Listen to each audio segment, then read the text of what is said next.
Bonjour. Vous avez effectivement peut-être vu dans la presse en ce moment des articles qui parlent de crimes climatiques et ça a dû susciter un petit peu votre curiosité. Mais saviez-vous qu'entre 2008, ça ne marche pas, entre 2008 et 2010, dans toute l'Afrique du Nord, au Moyen-Orient, pendant 3 ans, une sécheresse a sévi, suffisamment terrible pour que 1 million de personnes en Syrie quittent leur terre et partent en exode vers les grandes banlieues des grandes villes du pays. Ces déplacés syriens sont arrivés dans des banlieues où il y avait déjà des réfugiés de la guerre d'Irak. Et une étude américaine a démontré clairement que les foyers de troubles, les premiers foyers de troubles en Syrie, se trouvaient exactement dans ces banlieues où vivaient ces réfugiés de guerre et ces déplacés climatiques. Alors aujourd'hui, nous connaissons le conflit syrien. Nous n'entendons parler que de la guerre en Syrie. Il faut bien comprendre qu'à l'heure actuelle, 7,6 millions de Syriens sont déplacés dans le pays, que 4 millions de Syriens vivent dans les 5 pays limitrophes autour de leur propre pays, et le HCR a estimé l'année dernière que ces fameux déplacés syriens ne représentaient que 4% de ceux qui arrivent en Europe.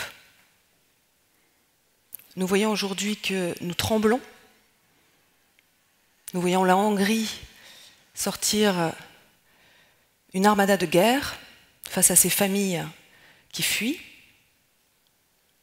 Et une fois de plus, nous gérons une crise dans l'urgence sans comprendre la source de ces différents conflits dans le monde qui ont, en règle générale, des causes géopolitiques et des causes écologiques.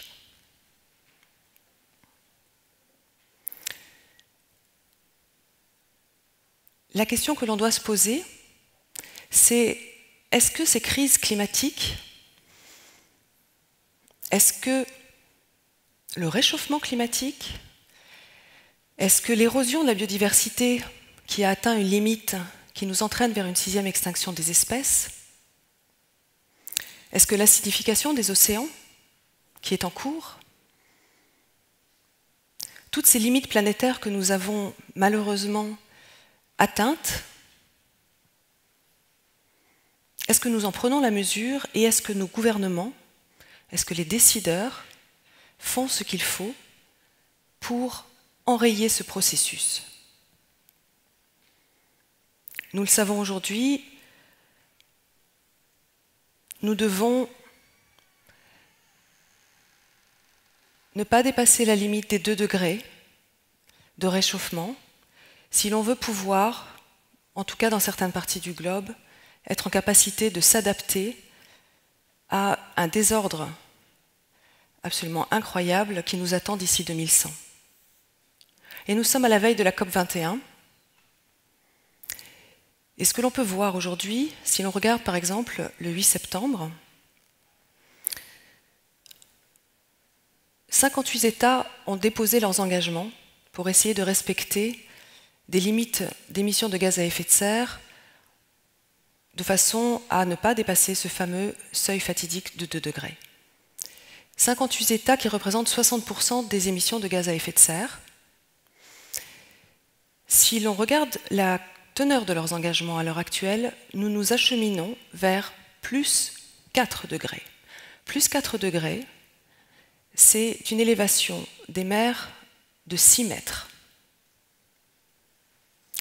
Le Internal Displacement Monitoring a estimé que d'ici 2050, nous devions nous acheminer et nous préparer à devoir gérer entre 150 et 250 millions de déplacés climatiques, qui n'ont aujourd'hui aucun statut juridique reconnu, le statut de réfugié.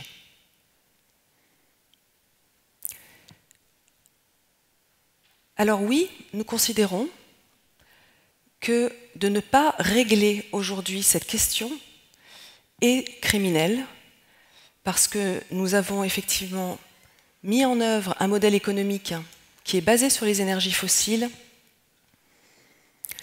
qui, à l'heure actuelle, nous amène vers un chaos planétaire, vers ce que nous appelons un écocide global, c'est-à-dire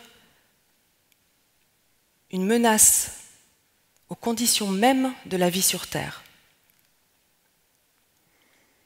Nous avons construit depuis 150 ans notre confort sur ces énergies fossiles, mais nous sommes en train de nous acheminer vers un suicide collectif.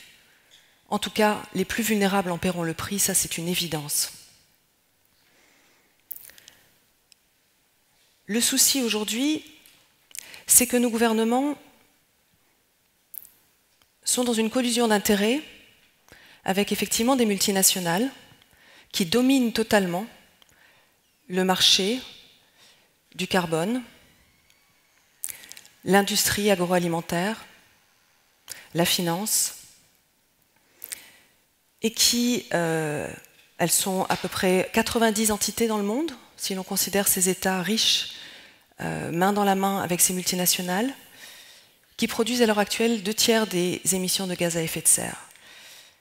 Alors bien entendu, la société civile se mobilise pour apporter des solutions au quotidien, pour que chacun se prenne en main, mais il y a un moment où on doit poser les vraies responsabilités et les choix qui sont faits par ces gouvernements, et nous demandons solennellement aujourd'hui à ce qu'on prenne en considération les risques qui nous menacent. Comprenez bien, si nous continuons à consommer, à exploiter les réserves connues de fossiles, de combustibles fossiles existants sur Terre, nous nous acheminerions vers une hausse de 11 degrés des températures et de 60 mètres d'élévation des eaux. C'est une situation qu'on a connue il y a 125 000 ans, et les conditions de la vie sur Terre n'étaient absolument pas adaptées à la plupart de nos façons de vivre aujourd'hui, clairement. Alors, de grandes personnalités, Desmond Tutu, Jean Jouzel, Vandana Shiva, Naomi Klein et d'autres spécialistes ont rédigé un appel de la société civile qui aujourd'hui a été signé par plus de 200 personnalités du monde, des milliers de citoyens.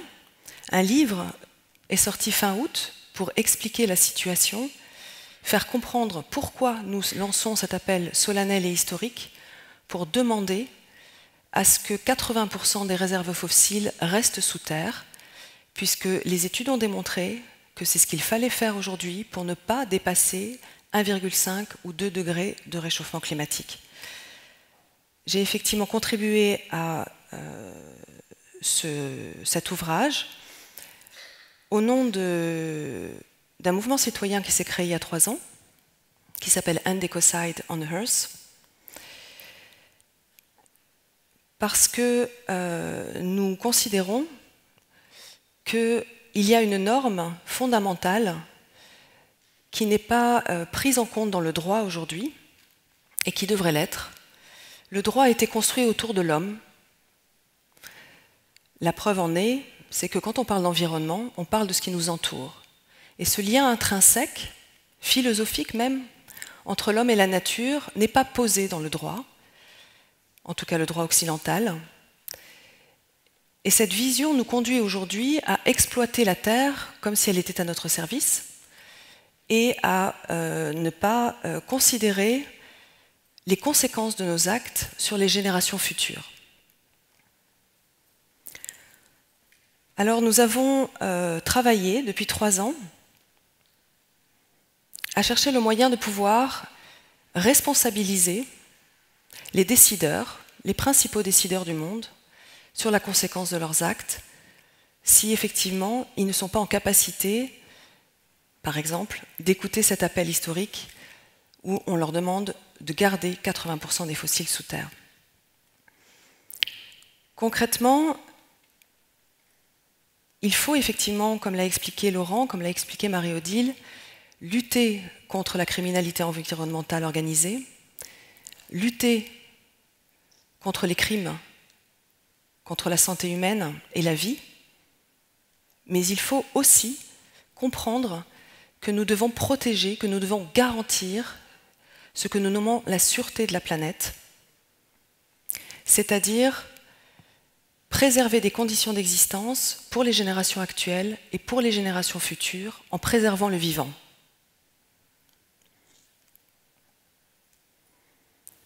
Alors c'est une révolution effectivement un petit peu philosophique pour nous parce que ça induit, quelque part, de reconnaître au vivant, à la nature, des droits, et ça induit de poser des devoirs à l'humanité vis-à-vis d'elle-même, vis-à-vis de l'écosystème global et vis-à-vis surtout des générations à venir.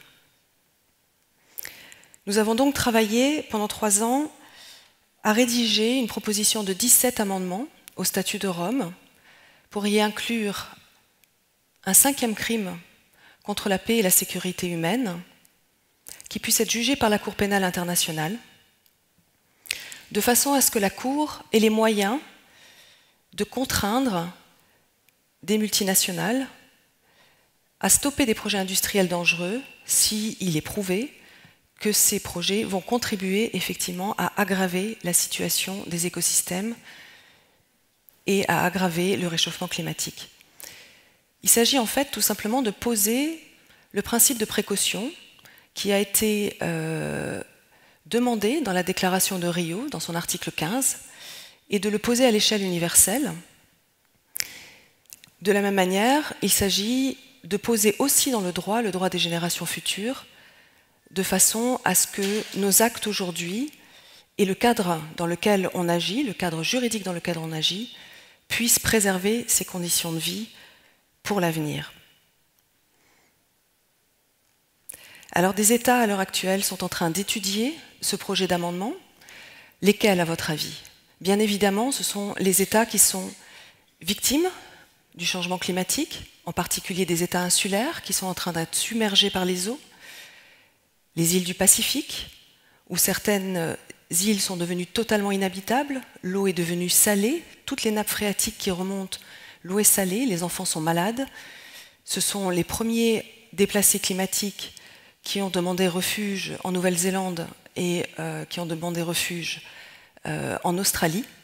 Les juges, pour l'instant, ne veulent pas leur donner ce statut parce que vous imaginez bien qu'en donnant ce statut de réfugié, on donne à ce moment-là un droit d'asile à des milliers et bientôt des millions d'entre eux. Ce sont aussi des pays en Afrique qui sont victimes de prédation, de pillage de leurs ressources, de pollution. Je pense par exemple au delta du Niger, au Nigeria, où 30 millions de personnes aujourd'hui voient leurs conditions d'existence réduites à néant, les ressources de pêche polluées par le pétrole qui se déverse chaque jour. Je pense aux 30 000 victimes de Chevron en Équateur, qui là aussi ont vu leur environnement totalement détruit par la pollution pétrolière pendant plus de 26 ans. Et sachez que la présidente de la Cour pénale internationale elle-même a demandé à lire ces amendements et que le président Hollande va les avoir en main d'ici la fin de la semaine.